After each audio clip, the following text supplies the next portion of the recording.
Without truth, there can be no justice. Ladies and gentlemen of the jury, have you reached a verdict? We have, Your Honor.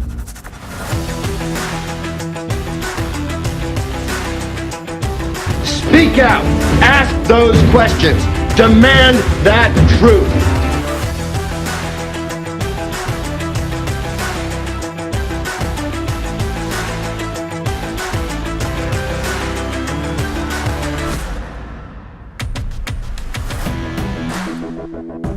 Hi everyone, and welcome to episode 17 of Truth is Justice.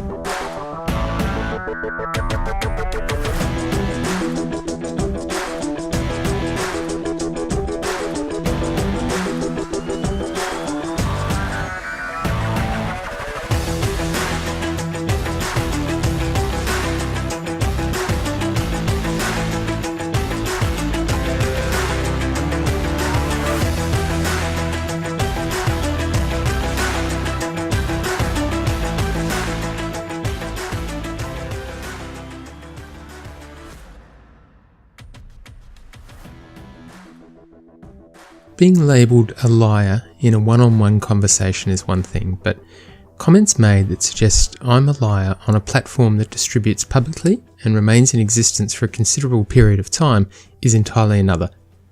Being labelled a liar by a person that at least publicly states they strive for the truth and operates a business around that premise then takes the nature of that statement to a whole nother level. Making statements which label someone a liar, but doing so in a way that tries to distance yourself from the source underlying those statements is simply foolish in the extreme.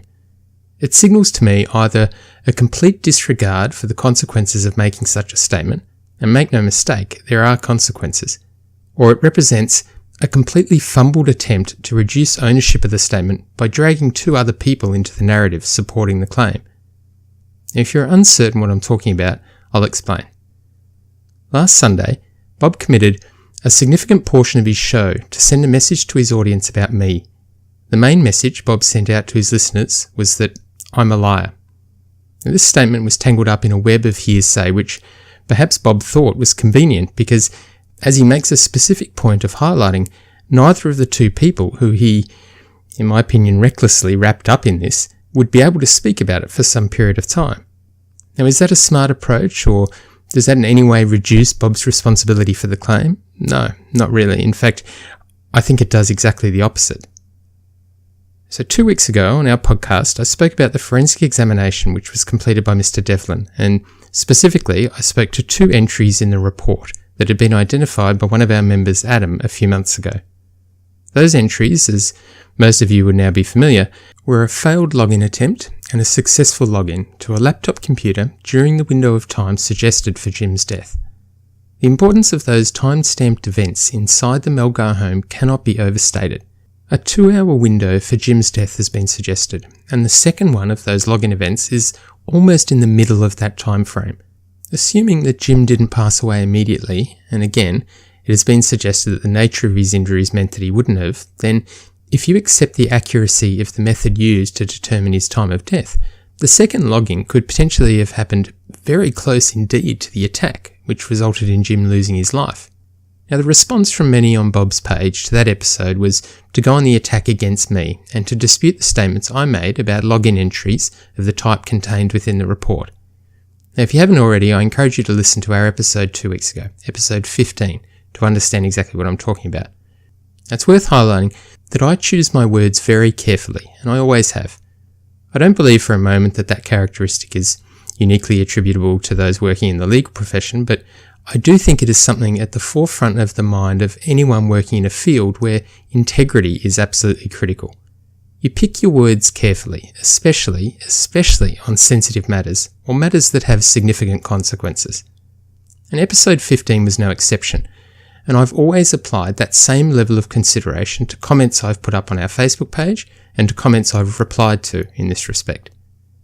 The claims that I am a liar have taken various forms over the last few weeks, and they've had to be adapted, just like the narrative of this case, as the people making the claims realised that I was actually telling the truth.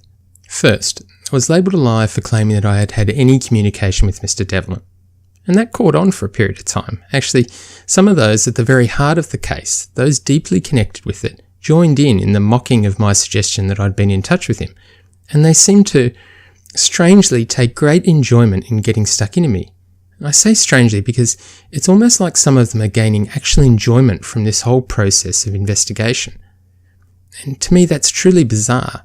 It's almost like they enjoy the attention of it all, and not the underlying purpose, the acquittal of Sandra, the personal attention received from it.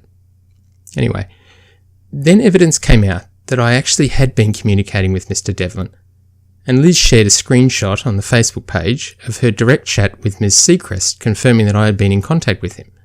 So the narrative changed from me being a liar about actually communicating with Mr. Devlin to then me being a liar about what was actually said in those conversations I had with him. And I couldn't understand that.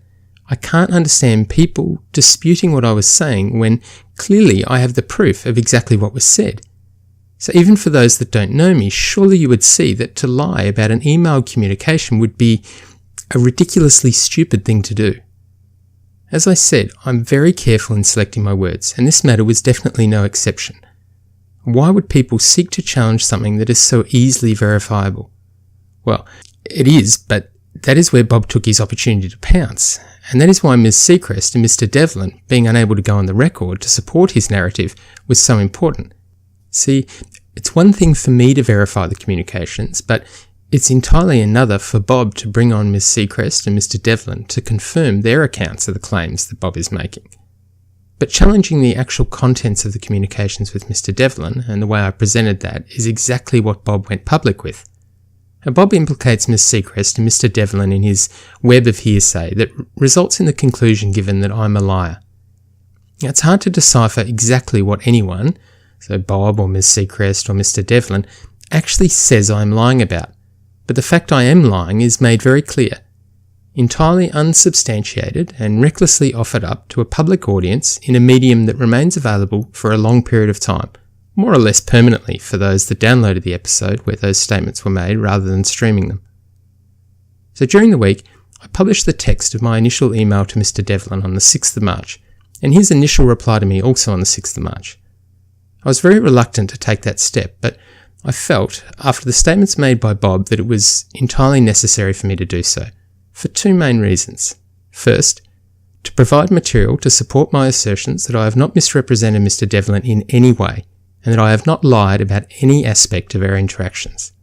Second, to provide material to support my assertions that, in my view, Mr. Devlin is a thorough professional, and that in his first sentence of his first email to me, he outlined his inability to speak directly to the facts of this specific case, a point I was very careful to make many times when referring to this matter. In my view, and I think it's safe to say that this is a view shared by many, individuals operating businesses like Bob's have become increasingly comfortable denigrating individuals who in many cases are unable to respond effectively to those claims for various reasons. These operators do so with a complete disregard for, or perhaps an entire lack of knowledge of there being any consequences. And as I said before, there are consequences, significant consequences. Now, they've directed outrageous attacks at individuals that hold positions where either the ability for them to respond directly is removed, for example, government employees, or where the consequences of responding to these attacks for the individual is such a sustained and vicious campaign of bullying from the followers of these operators that the person who's the target of those attacks simply opts to give up. Now, I can say this. With respect to these claims, I am in a position where I can respond. I can withstand the bullying and the intimidation and the threats. I can confidently, professionally, and thoroughly address these claims.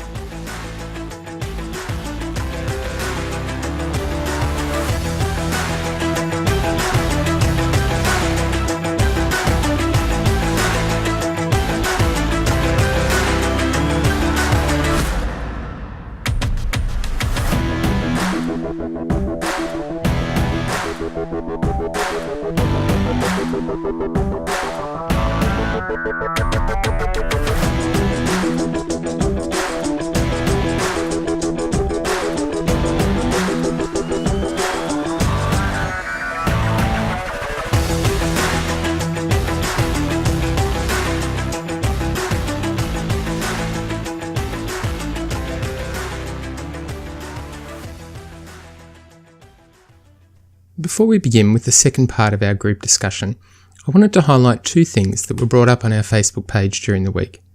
First, one of our members, Fred, made an excellent post regarding the pillow sham in the master bathroom. And I say excellent because I think it highlights a common misconception about the location of the pillow sham with respect to the chair, the sink, and the door of the closet. And it was highlighted in a way that I hadn't seen before. Now, for those not familiar, Bob made statements earlier in the season claiming that the pillow sham, and I'm referring here to the one with the tear, the one found closest to the dining chair and the bathroom closet door. So Bob made statements claiming that the location of that pillow sham in the crime scene photos was consistent with the sham being located underneath the sink and then being bunched up when the dining chair was removed from the door by Herman and pushed aside. Now, it's important to remember that when Bob made those initial statements, it appears that the photos of the master bathroom were not yet available to his audience.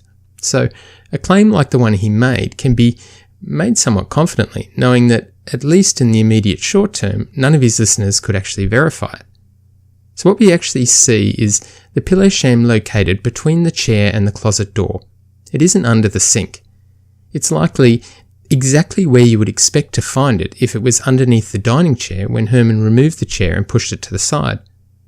The photographs are on our website, so go to the photo section and click on the master bathroom.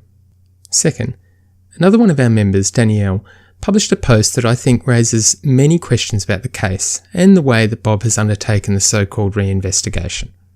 And for those that haven't seen it, please go to our Facebook page and type marijuana into the search bar. I'll also put the document on the show notes linked to this episode on our website. And to summarise, and it's a brilliant post with some very interesting comments following on from it, so I won't be able to do it complete justice here, but on the 28th of November 2012, so a matter of weeks before Jim was murdered, Sandra arranged to purchase 1 ounce of an unknown substance, believed to be marijuana, from a friend, Ms. Rocio Rieb. Now, you'll recognise the name Ms. Rieb. Ms. Rieb is friends with Ms. Tammy Armstrong, and she gave evidence at Sandra's trial. Ms. Rieb notes at trial that the three of them, being Sandra, Tammy and herself, were good friends for about 30 years. You might ask yourself, and I know I have, why this would be something that Bob wouldn't bring up at all through his reinvestigation.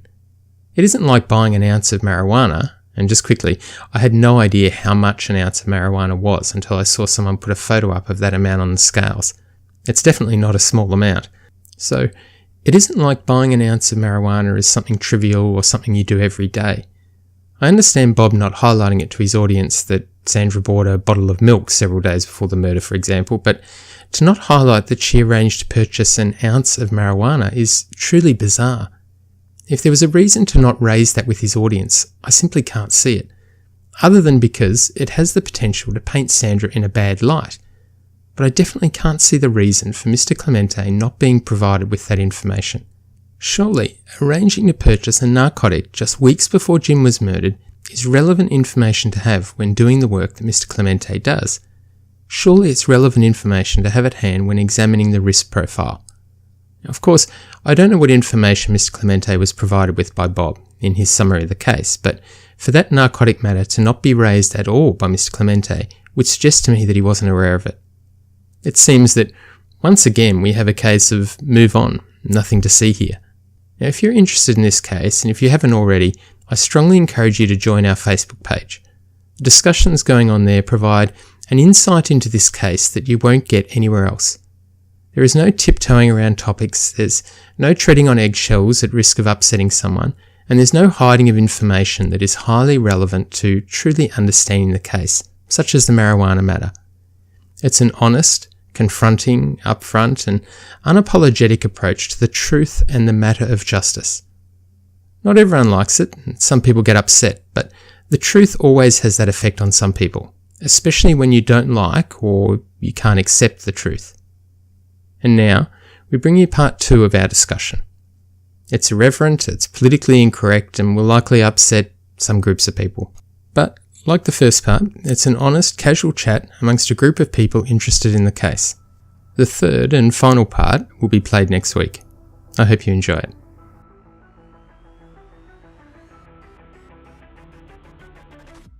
Yes, And absolutely. Ivan, I know you have had this discussion on the page at a point in time, but I'm people keep saying, prove that there were no burglars in the house. Negative. And it's like, no, you don't prove who wasn't there. You prove who was there. And you know who was definitely there? Sandra. Sandy. Spoiler alert! And I mean, it's like, prove that there weren't intruders, prove that there was no seizure, prove that he didn't fight to the death. Come on, people. Yeah. It's not the name of the game. The name of the game is to prove something did happen. So, Like, we can absolutely put Sandy in that house that night. You cannot absolutely put anybody else in that house that night. And can I ask a question about Sandy's wraparound bruise on her arm? Is it more likely that she got that?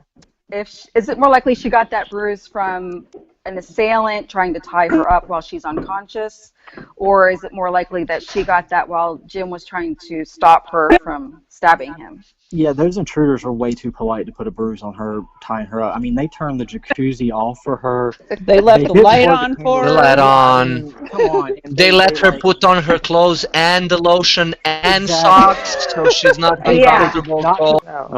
But yeah, they didn't leave that bruise. They were too nice to her, and they left her alive. They knew she was going to get framed for this shit. Come on. And one common theme that we always get is like people asking, what are the 3 pieces of evidence that convict Sandra of guilt?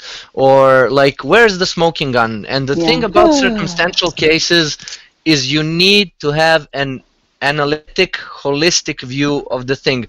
The thing about circumstantial evidence, every piece of circumstantial evidence on its own is not enough to prove anything.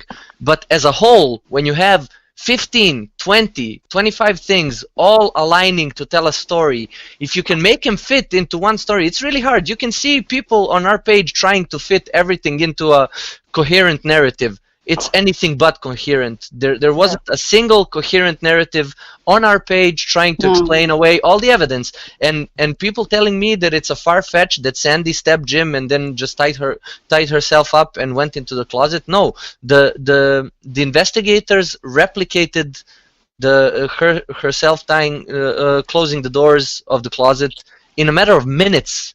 They were so professional and experienced that they came in and they were like, oh, I think I know how she could have done it. And people are attacking them for it. They're like, oh, they figured it out. Yes, it's their job and they did a good one. They were in on it. And if they could replicate it so fast, it's because it has been done before.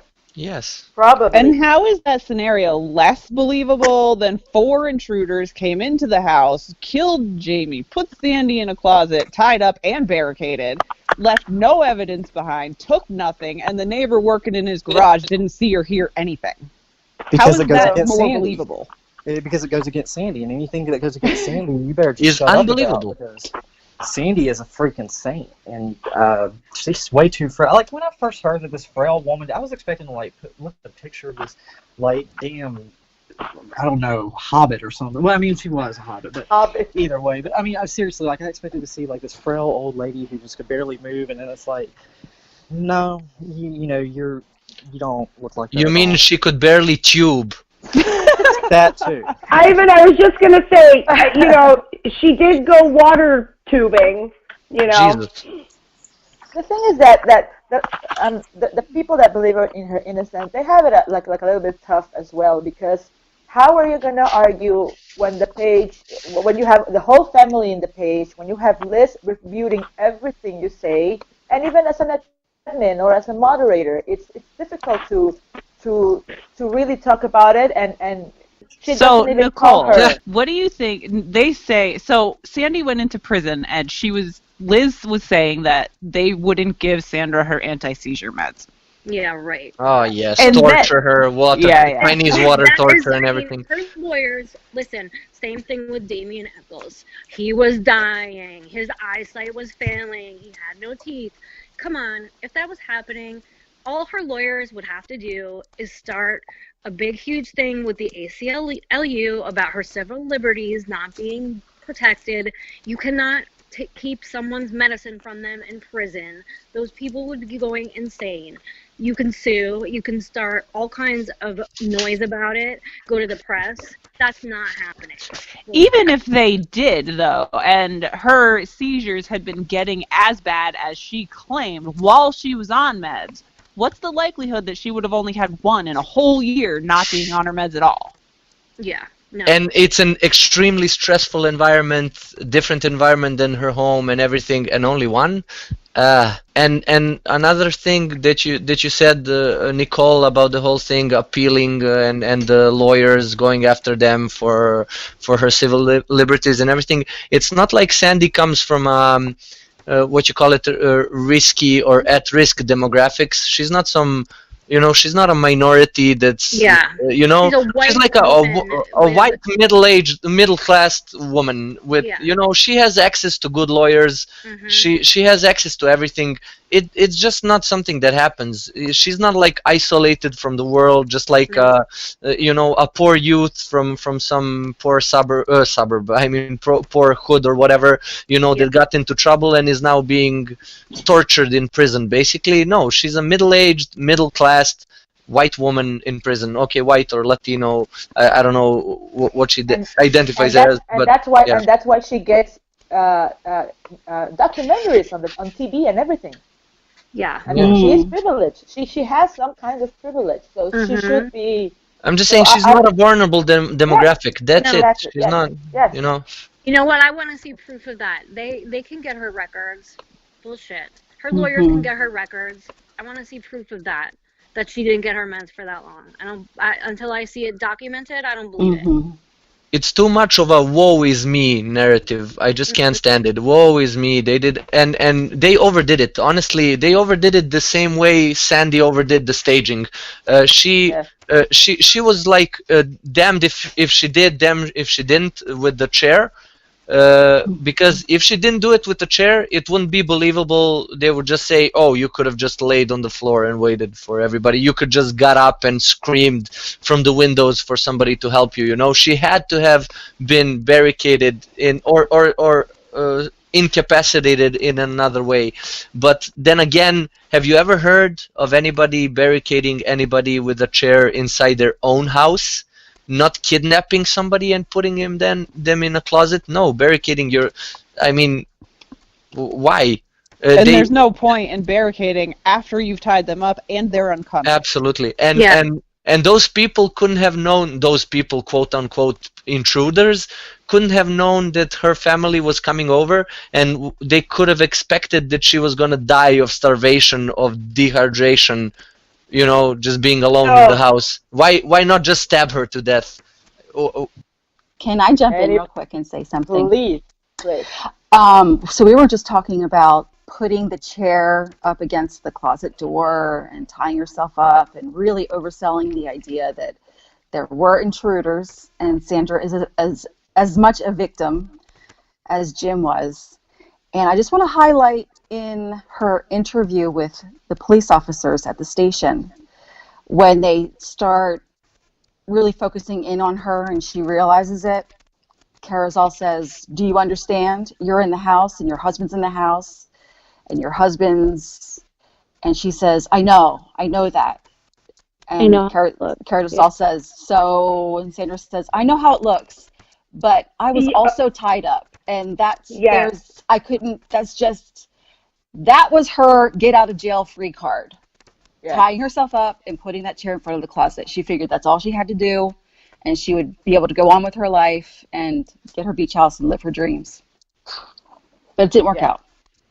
Yeah, the fact that she felt the need to how I look at it, mostly when people lie about the things they did, usually they make up excuses. Oh, I couldn't have done that. I was doing something else, this or that. You want an excuse, right? Yes, you want an excuse. And people who are actually innocent, they don't make excuses. They know they didn't do it. They don't. Right. It's like, who was it? Was it Tim or somebody who said the other day, when you're guilty, you have to look for the needle in the. Oh, was it Ryan? Ryan? Yeah. Ryan Cross. Ryan Yeah, Krauss, yeah. it was Ryan When you're Cross. guilty, you have to look for the needle in a haystack. When you're innocent, you just have to point to the haystack, you know. That's true. And that's the thing. And Sandra was looking for that needle really desperately, and she was getting annoyed. She was. I think what happened is like she got overly enthusiastic once the family came in and she saw that they were buying her story, and she got overly confident, not thinking about the fact that the police are going to come in without a bias, because they're not going to be as biased as her family, and they're going to look for the truth. And she got annoyed once she started figuring out that they're actually suspecting heavily suspecting her story, and she got really annoyed and started making excuses. Yeah, I know, but I was tied up. She got upset with the cops as well, because when she was saying that she saw the chair was propped up or something, and you could tell she was frustrated. She started because she was stuttering. Yeah. She felt she was messing it up. She started getting too confident, I think. And she started getting too confident that they were believing her, and then they weren't. I mean, why did she? I don't believe. I think I need an attorney.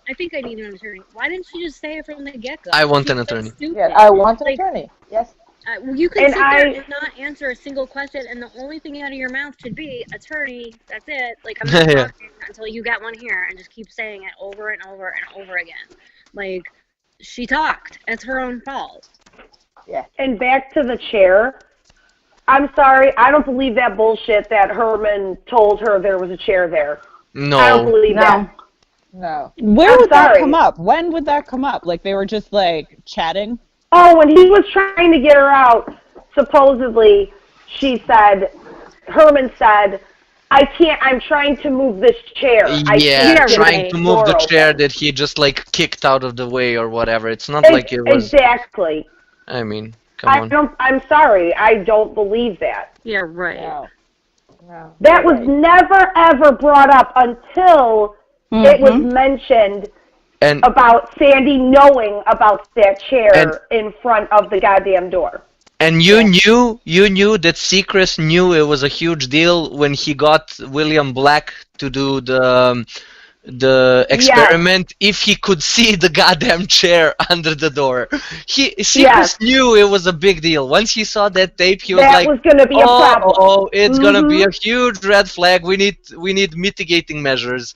And so William Black spent his $10,000 looking under a door and burning a candle. Burning candles and watching Cool Whip break down, or rather not break down, and yeah. And also, there was something I wanted to go back to. The whole staging goes one way and the other. First, it wasn't sophisticated, and then, yes, it was sophisticated, and then it's not sophisticated anymore, depending on the area you're watching. And that's true. And the thing is that, like Celestina Rossi said, she's an expert. She said this staging doesn't make sense. I mean, yes, the drawers were pulled out, but nothing was ransacked. I mean, there was no. Everything was too much staged. Yeah, everything looked like it needed to scream that there was a burglar. So she overdid even that. She she opened the drawers, emptied the purse, ransacked that. You know, it's like, why didn't she just do something simpler? You know, just the purses and a few drawers. And yet, the only thing damaged in the entire house was Jim. Yeah. I mean, and that just says to me that's a homeowner is doing this. A homeowner doesn't really want to ruin or trash anything of value in their house. No furniture, no floors, no doors. But an intruder doesn't care. Exactly. Exactly. And they didn't know there was intruders. They didn't know that somebody else wasn't coming in that house in the next hour or two.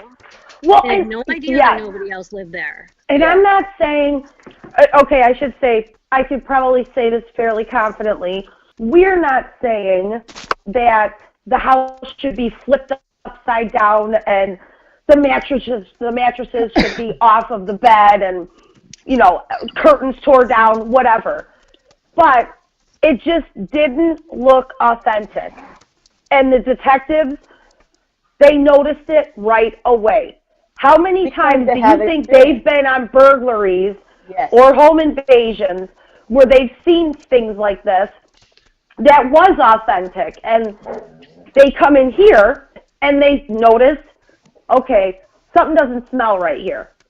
What's going on? And How are we the ones that are going to say they don't know what the hell they're doing? Do you know what I mean? An interesting parallel with that would be when kid is being like physically abused in a house and having bruises and stuff like that, and going to the ER, and then the dad or the mom saying, "Oh, he fell down." You have trained medical professionals that can tell if the bruising came from like hitting or falling down a flight of stairs, you know? I can tell. Yeah, and nobody would ever tell you, Nicole, like, "Oh no, you have to trust the parent. He says he fell down." How do you know it wasn't from stairs? You just do. You saw enough times what it looks like when a kid falls off a bike and what it looks like when a kid got smacked on the head, you know? Mm-hmm. Yeah, but the thing is that it's a conspiracy. So everybody was wrong, is wrong, except Sandy and company.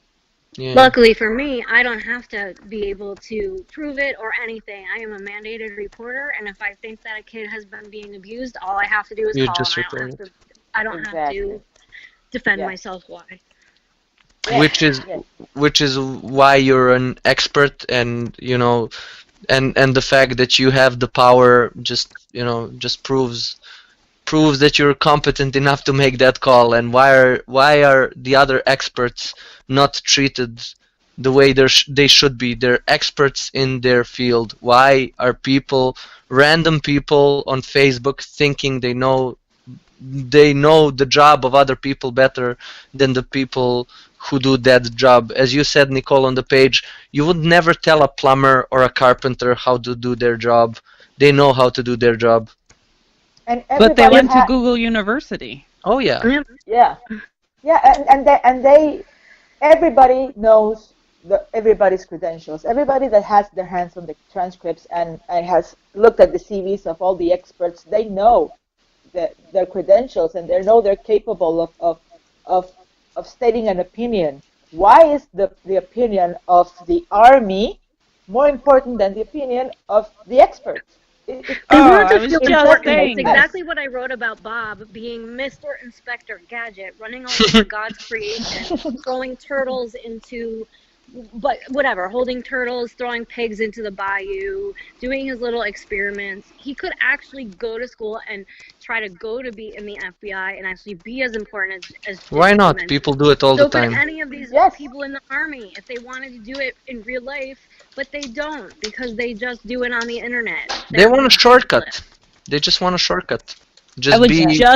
Last night I was just telling my husband that the first 9 pages of Rossi's testimony cover her credentials. Not the first 9 pages. I know. Getting off podcast it's impressive. It's impressive. It's really impressive. And I mean, you just can't rebuke that. I mean, I don't think you will find someone as prepared as she is. Mm-hmm. Exactly. And something that is very telling, actually, because they are scared of experience. They are scared of what she has to say. Yep. Why? If you're telling the truth, if you say you're telling the truth, why are you scared that the expert is saying otherwise? It's very telling. I just wanted to touch on a few things. I know this is not specifically case related. This is Bob Ruff and quote unquote the Army related.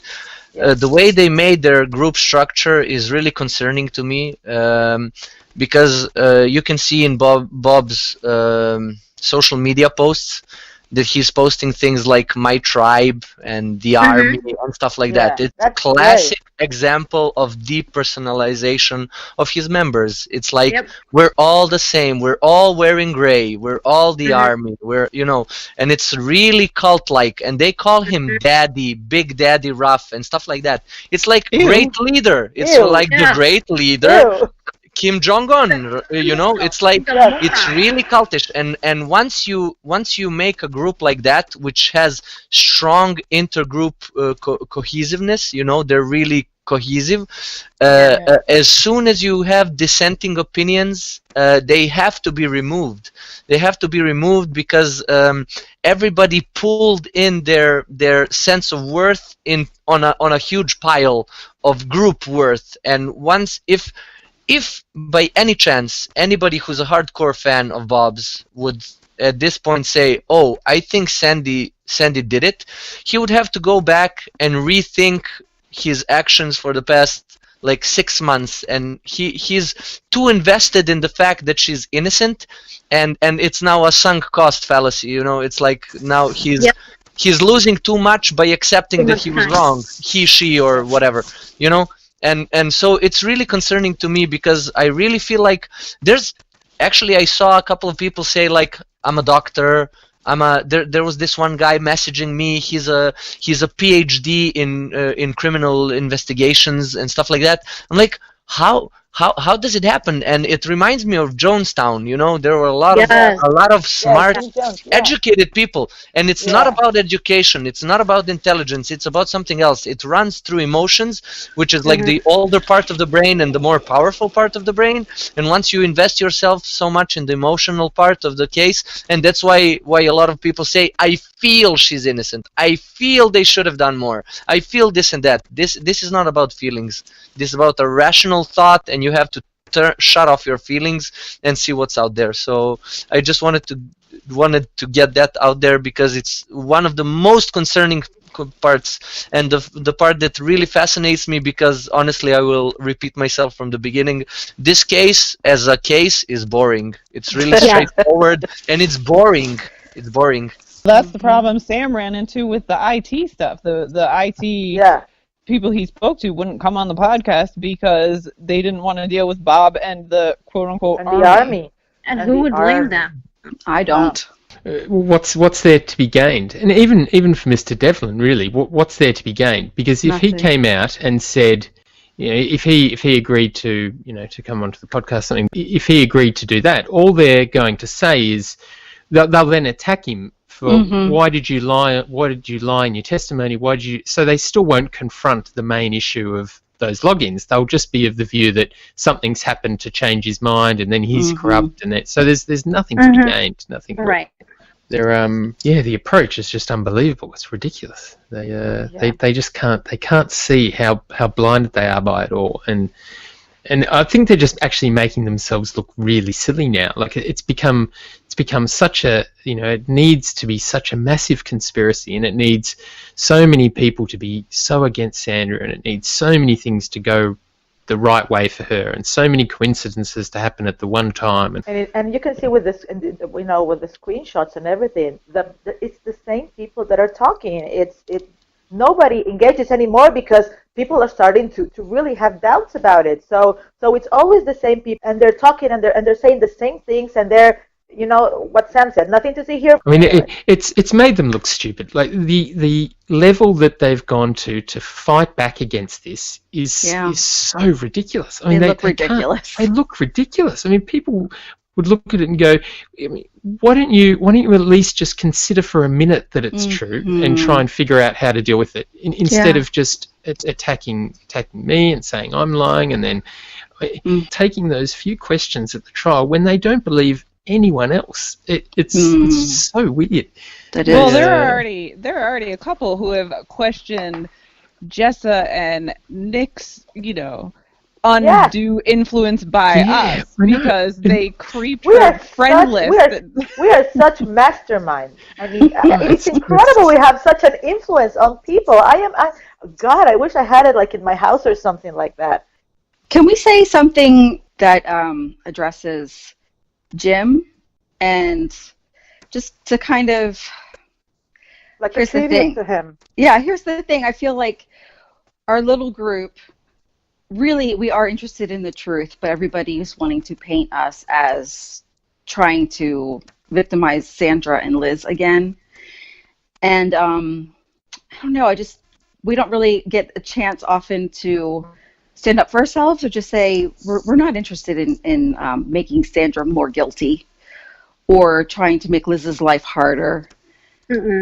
I was listening to Ryan Krause's recent episode yesterday about the Melgar case, and he did a fantastic job of getting inside Jim's head, basically, when the moment Jim was killed. And it almost had me in tears because I really believe that Ryan got to the heart of what happened in that moment, and that Jim truly loved Sandra. She took him by surprise. She killed him because she didn't want him in her life anymore. And now she has a problem. She's in prison, and her and her family, her friends, her loved ones, they don't believe she did it, and they would love nothing better than for this all to go away, for her to be out and free, and for everyone to carry on. But I can't stop thinking about Jim. And I've had people say to me, if you knew Jim, you would know that he would not want Sandra in prison.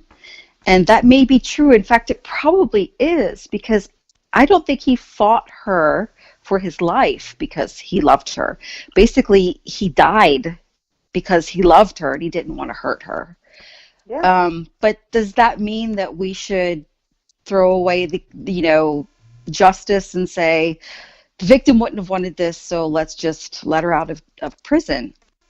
And that brings huge questions into justice and why we put anybody in prison, which is way beyond what we're talking about. But I think that I just want to say something about him, about Jim. He was a loving man. He was a very good husband. And he tried his best to be a good father. And he was killed. And no one has the right to take anyone else's life away like that. So I just wanted to say that. If anybody else wants to say anything about Jim as well. By all accounts, he was a good guy, and he loved Sandra. He took care of her as best he could. He was trying to better himself. He was trying to get healthier. He was trying to follow his, religious beliefs more firmly, and he was just trying to be the best person he could be. And I think that it is tragic and heartbreaking that at this point in his life, when things were coming together for him personally, his life was brutally taken. And I think that fact is lost a lot in the discussions, and people should remember that this poor man is no longer here, and it should be about having justice for the loss of his life and nothing else. I also want to say something, and I think I've wrote it in the page before, that a lot of people think that we are happy that she's in prison, that we take some kind of joy of making her guilty. We don't. It's a horrible crime. I don't know who said that, but nobody wins here. And it makes me also remember one of the episodes where Bob was trashing Colleen Barnett and everybody else. I remember he said that Colleen or Maurice Carpenter, I don't remember which one, took from Jim the most important thing from him, that was his family. But I think Sandra took the most important thing from him, that was his life. Yep. And that's even worse, in my opinion. Absolutely. Anyway, so I just want to say that the courts in appeals and they in general, they do not do anything on emotion. It's just all based on facts and procedure, and everything is just very much just matter of fact. So hopefully that since they've decided to accept this appeal of hers, even though I think it's still over the limit of words, but much lower, and that just means that they're going to read it. Now the state has to reply. Hopefully they'll reply really well and shoot holes in everything that's in it, and they will not grant her an appeal, and she'll just stay where she is. I mean, she only got I shouldn't say only, but she got 27 years, correct? Yes. Correct. Yes. And she only has to do what? Like 70% of that? 80? Usually? Something like that. So, I mean, I don't know. She probably could have just pled it down to begin with. Yes, that's not if that she long. had admitted to it. I mean, it takes so long to go through all of these appeals. The Supreme Court is not going to take Adnan's case. They're not going to take Sandy's. It wouldn't even go that far. They only take like 1% of cases. They don't have enough time. And I don't know. I don't see that working. I don't see that there's anything. He didn't even raise certain things in the trial so that he could put them in an appeal. I don't even know why she's still with him.